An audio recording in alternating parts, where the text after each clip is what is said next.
Baik, selamat sore rekan-rekan mahasiswa yang mengambil mata kuliah teori bahasa dan otomata, program studi informatika STM Trio. Ya, selamat bertemu di materi tambahan ya, karena besok hari Kamis 7 Mei 2020 adalah hari Waisak atau hari libur, sehingga sesuai yang saya umumkan di grup WA, kita mengadakan uh, kuliah tambahan hari ini ya, jam 16.00 ya. Bagi yang ada kuliah terjadwal yang lainnya, silakan mengikuti kuliah tersebut. Nah, penjelasan materi ini bisa disimak kapanpun sampai 1 minggu ke depannya. Nah, perlu saya ingatkan di sini juga, setelah Anda menyimak penjelasan ini, kemudian mempelajari lebih lanjut di materi slide-nya, akan ada 5 kuis pilihan ganda yang harus juga Anda jawab sebagai indikator pemahaman Anda terhadap materi yang sudah saya jelaskan ini. Ya. Tentunya saya tidak akan bisa detail menjelaskan karena keterbatasan durasi ya. Jadi silakan diulang-ulangi videonya, kemudian slide-nya dicek, pelan-pelan dipahami. Saya yakin pasti akan bisa. Ya.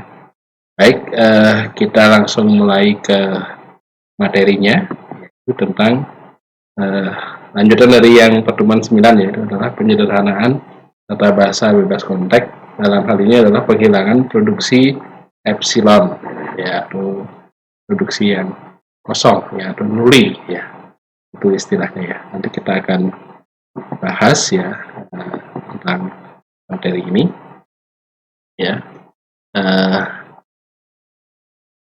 Berikutnya kita akan jelaskan tentang penghilangan produksi epsilon atau nuli ini ya. Penghilangan produksi epsilon dilakukan dengan melakukan penggantian produksi yang memuat variabel yang bisa menuju produksi epsilon atau nuli ya, atau kosong gitu ya. Prinsip penggantiannya bisa dilihat dalam kasus berikut ya. Misalnya sini S menghasilkan B kecil, C kecil, A besar, D. Kemudian A besar ini menghasilkan epsilon ya. Nah, pada kasus di atas nullable atau yang tidak A itu adalah nullable ya, tidak memiliki nilai. Serta A itu adalah epsilon tadi ya, satu-satunya produksi dari A ya, epsilon, maka variabel A bisa ditiadakan. Hasil penyederhanaan tata bahasanya bebas konteks itu menjadi ya, S hanya menghasilkan D kecil, D kecil, dan D ya, karena A nya sudah tidak ada ya, karena hasilnya kosong kan. Baik, tetapi bila kasusnya seperti berikut ya, S itu menghasilkan B kecil, C kecil, A besar, dan D kecil, dan A itu menghasilkan ini ya, D kecil, D kecil, atau epsilon ya. Pada kasus di atas ini ya, A itu memang nullable ya, tetapi A itu juga menghasilkan epsilon tadi ya, bukan satu-satunya produksi dari A. Maka hasil penyederhanaannya menjadi seperti berikut ya, beda dengan yang sebelumnya ya.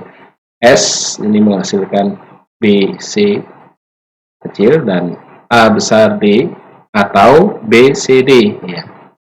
Kemudian A nya ini akan menghasilkan D ya. Nah, ini contoh yang lebih detail ya, silakan dipelajari pelan-pelan nanti ya. A di sini menghasilkan A besar, S di sini menghasilkan A besar, B besar ya. Kemudian A besar ini menghasilkan A kecil, B kecil, B besar, atau A kecil, C besar, A kecil, atau epsilon. Kemudian B besar di sini menghasilkan B kecil, A besar, atau ya B besar ya, atau epsilon. Kemudian C-nya menghasilkan epsilon. Nah, variabel yang nullable yaitu A, B, dan C dari S menghasilkan A ini ya, di atas itu ya. Maka S juga nullable. Ya, kita lakukan penggantian. Nah, sehingga penggantiannya sebagai berikut ya, prosesnya silakan diperhatikan. A itu menjadi menghasilkan A kecil, C besar, A kecil. Ini akan menjadi A menghasilkan cukup AA saja, karena B-nya nullable ya. Kemudian B menghasilkan B kecil A besar, ini sehingga diterjemahkan B menghasilkan B kecil dan A besar atau B gitu ya. Kemudian B itu menghasilkan BB besar, sehingga B itu menghasilkan BB besar atau B besar ya. A menghasilkan A kecil, B kecil dan B besar, ini sehingga A itu menghasilkan A kecil, B kecil dan B besar atau AB kecil ya. Sehingga S di sini menghasilkan A besar, B besar, dan S itu menghasilkan A besar, B besar, atau A cukup ya, atau B atau epsilon. Sehingga C-nya itu epsilon, B-nya epsilon, dan A-nya epsilon ini dihapus ya. Nah, perhatikan untuk pergantian S yang menghasilkan A besar, B besar, kita tetap memperhatikan produksi S-nya yang menghasilkan epsilon ya, karena S merupakan simbol awal. Ini merupakan satu-satunya perkecualian produksi daripada epsilon ini ya, yang tidak dihapus, yaitu produksi epsilon yang dihasilkan oleh simbol awal. Sehingga hasil penyederhanaan tadi adalah sebagai berikut ya. Coba diulangi lagi nanti di slide-nya ya. Dicermati, nah, sehingga tetap akan menghasilkan dengan aturan tadi ya. S menghasilkan A B besar atau A besar atau B besar atau epsilon. Kemudian A di sini menghasilkan A kecil, B kecil, B besar atau A B kecil atau A kecil. Dan B besar di sini menghasilkan B kecil, A besar atau B kecil atau BB besar atau B. Nah, ini contoh yang kedua hampir sama ya. S di sini menghasilkan A besar, B besar, dan A kecil dan C. A menghasilkan B besar dan C besar, kemudian B besar di sini menghasilkan B kecil atau epsilon. Ya. C besar menghasilkan B besar atau epsilon. Kemudian dengan proses ini D juga menghasilkan D besar ini menghasilkan D kecil ya. Nah, variabel yang nullable di sini adalah B. Dan C kita lakukan pergantian saja ya. Jadinya sebagai berikut. A itu menghasilkan B besar C kecil, kemudian sehingga A itu menghasilkan B besar C besar atau B besar atau C kecil. S menghasilkan A besar, B besar, A kecil, C besar, sehingga S itu dituliskan sebagai berikut ya. A besar, B besar, AC, atau A besar, A kecil, C, atau juga B besar, A kecil, dan C, atau A, B-nya besar, dan A. Ini disederhanakan menjadi ini, AC, tinggal AC ya. A dan C di sini. Ini besar, kemudian yang tengah ini akan menjadi A dan A, C-nya hilang ya. Kemudian B A di sini dan C juga hilang, C-nya menghasilkan A. Kemudian yang ini AB-nya akan hilang menjadi A saja. Nah, sehingga hasil penyederhanaannya sebagai berikut ya. Silakan dari dicermati ya pelan-pelan. Nah, ini butuh waktu untuk mencermati ya. Tidak bisa sekali saya jelaskan itu Anda langsung paham karena harus tuntun dari depan gitu ya. Nah, sehingga inilah hasil penyederhanaannya ya.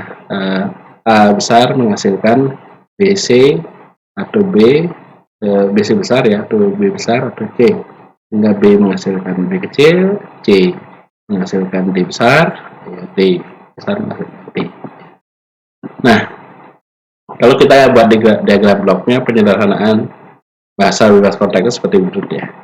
Jadi CFG, bahasa yang bebas konteks tadi, yang bisa kita lakukan adalah penghilangan epsilon yang seperti yang kita jelaskan pada hari ini. Ya, kemudian kemarin kita sudah belajar penghilangan produksi unit. Ya. Kemudian juga kemarin kita sudah belajar penghilangan produksi yang tidak terpakai atau useless. Sehingga kita bisa mendapatkan CFG yang sudah disederhanakan. Nah, itu ada blok diagram untuk penyederhanaan bahasa bebas konteks ya. Nah, ini latihan 1. Ya, ini juga untuk mengulangi lagi yang tadi ya. Penghilangan aturan produksi unit. Ini semuanya ya. Useless, kemudian yang dari epsilon, dari tata bahasa konteks sebagai berikut. Kemudian coba dilakukan ya. Ini soalnya, tolong dicermati, saya jelaskan ya. Kemudian yang kedua, ini contoh soal juga ya. Lakukan penghilangan aturan produksi unit useless dan epsilon dari tata bahasa bebas konteks berikut. Nah, ini ya. Coba dicermati di di slide-nya ya. Nah, sehingga nanti yang nomor 1 hasilnya adalah sebagai berikut. Kita baca pelan-pelan, kok bisa ini soalnya akhirnya menjadi yang bawah ini penyederhanaannya. Itu harus pelan-pelan dibaca. Kemudian yang nomor 2 ini jawabannya ya, sudah saya siapkan ya. Silakan dicermati lagi ya. Ini tadi latihan soalnya ya, latihan soal 1 jawabannya itu tadi, kemudian latihan soal 2. Kemudian yang berikutnya ada soal penghilangan produksi useless ini ya. Di sini C memiliki penurunan sehingga C itu menghasilkan C kecil dan CD besar itu dihilangkan ya. Kemudian S itu menghasilkan C kecil, C besar itu dihilangkan. Konsekuensinya nomor 2 ini adalah D itu menghasilkan DD-nya 3 kali dihilangkan, sehingga penyederhanaannya menjadi sebagai berikut. Silakan dicermati ya. Ini jawaban untuk nomor 2 itu ya. Dicermati kembali slide-nya pelan-pelan, memang ini harus butuh pemikiran. Saya tidak bisa menjelaskan detail karena ini terdurasi ya. Ini penyelesaian produksi unitnya ya. Ini penghasilan produksi unit di sini tidak ada karena semua aturan produksi tidak ada yang ruas kiri dan kanannya mempunyai sebuah simbol variabel ya. Nah, penyelesaian contoh kasusnya di sini adalah penghilangan produksi useless karena tidak ada yang redundant dan semua aturan produksinya sudah sederhana, maka hasil dari penghilangan produksi useless hasil dari ini akan sama dengan hasil dari penghilangan produksi epsilon tadi. Nah, itu tolong sekali lagi dipelajari dengan pelan-pelan di materinya. Sekarang saatnya nanti Anda akan menjawab kuis pilihan ganda yang ada di tugas kelas ya. Tentunya 1 minggu ke depan ya. Tentunya Anda akan mengumpulkan ini pada jadwal kuliah normalnya itu tanggal 14 Mei 2020 jam 11 ya. Nilai itu akan dicatat sebagai tingkat pemahaman Anda mengikuti kuliah daring ini. Baik, saya kira demikian rekan-rekan mahasiswa. Sekali lagi saya ucapkan terima kasih atas perhatiannya ya. Saya ucapkan selamat menunaikan ibadah puasa bagi yang melaksanakan, dan jangan lupa karena masih masa pandemi COVID-19 tetap laksanakan kalau tidak penting sekali jangan keluar kediaman atau tempat kos atau rumah ya. Kemudian kalau Anda keluar gunakan masker, kemudian kalau beraktivitas itu lakukan cuci tangan, sabun dan air mengalir itu yang paling bagus ya, di samping hand sanitizer ya. Baik, saya kira demikian rekan-rekan mahasiswa. Sekali lagi terima kasih atas perhatiannya. Nah, jangan lupa mengerjakan kuisnya. Sampai ketemu pada pertemuan materi berikutnya. Terima kasih, selamat sore.